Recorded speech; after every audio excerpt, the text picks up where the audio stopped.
DCM DK Shivakumar ಎದುರುಗಡೆ ಮೋದಿ ಮೋದಿ ಅನ್ನೋ ಜೈಘೋಷ. ಬೆಂಗಳೂರು ಬಸವನಗುಡಿ ಗಣೇಶ ಉತ್ಸವದಲ್ಲಿ ನಡೆದಿರುವಂತಹ ಘಟನೆ. ಡಿಸಿಎಂ ಡಿಕೆ ಶಿವಕುಮಾರ್ ಎದುರುಗಡೆ ಮೋದಿ ಮೋದಿ ಅನ್ನುವಂತ ಜೈಘೋಷವನ್ನ ಕೂಗಲಾಯಿತು. ಬೆಂಗಳೂರಿನ ಬಸವನಗುಡಿ ಗಣೇಶ ಉತ್ಸವದಲ್ಲಿ ನಡೆದಿರೋ ಘಟನೆ. ಭಾರಿ ಸಂಖ್ಯೆಯಲ್ಲಿ ಜಮಾಯಿಸಿದಂತಹ ಜನರ ಮುಂದೆ ಡಿಕೆ ತಿರುಗೇಟನ್ನ ನೀಡಿದರು.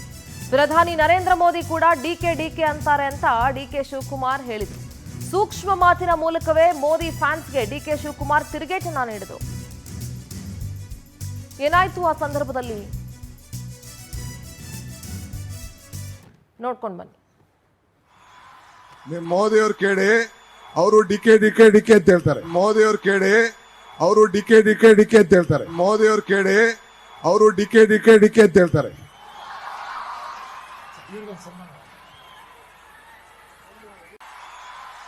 ಮೋದಿ ಅವ್ರು ಕೇಳಿ ಅವರು ಡಿಕೆ ಅಂತ ಹೇಳ್ತಾರೆ. ಮೋದಿ ಅವ್ರು ಕೇಳಿ ಅವರು ಡಿಕೆ ಅಂತ ಹೇಳ್ತಾರೆ. ಮೋದಿ ಅವ್ರು ಕೇಳಿ ಅವರು